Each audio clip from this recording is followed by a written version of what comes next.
Yo, what's up mga ka-idol? May nguto niyong tanong diha. So niya na po tanong, grabe daghan gyud ang nagpaabot sa ato ang pamanihan content. So medyo na-busy na gyud ang inyong idol no. So karon mag-shoutout po sa ta. So kato di ang mga nag-request din ako no sa Balamban, sa Cebu City. So akong i-shoutout ang inyong mga pangalan idol.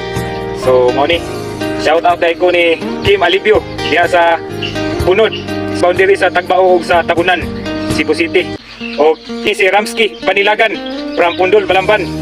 O kini si Claire Tapia from Pundol, Balamban. Si James Nilo Montisilio from Kambuhawi, Balamban.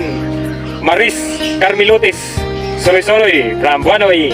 So niya pa yun si Julrich Maningo Artajo from Mainggit, Toledo. O kini si Joy Kapuyan from Aliwanay, Bugaydos, Balamban. Si James C. Sabanal from Barangay Kansumoroy. Pauline sa Oliuras ba ni? So nagpapasa ning ubang mga apelyido mga ka-idol no. Si Pauline Oliuras, Loraidos, Toledo. Shout out ni mo da idol. Si Leslie Reka Iconas Gabito from Kansumoroy, Balamban. Joseph Mabini from Pabagdos, Cebu City. Wilsa Mayor from Nangka, Balamban. Si Rapi Bacalso from Gaas. Annalyn Consolacion Bacalso from Sitio Bunga, Barangay Gaas mga ka-idol.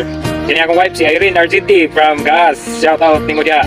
Minsan si Imbi Gilbert from Marco Polo, Cebu City. Shout out ni mo dia idol.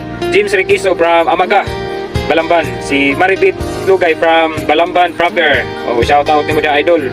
Sophia Marie Ripus Pantuha from Balamban. Si Jumar Jacusta from Redcliffe. So muna ako ni mga classmates ako ng mga ka-idol. Si Rio Sharot from Dito,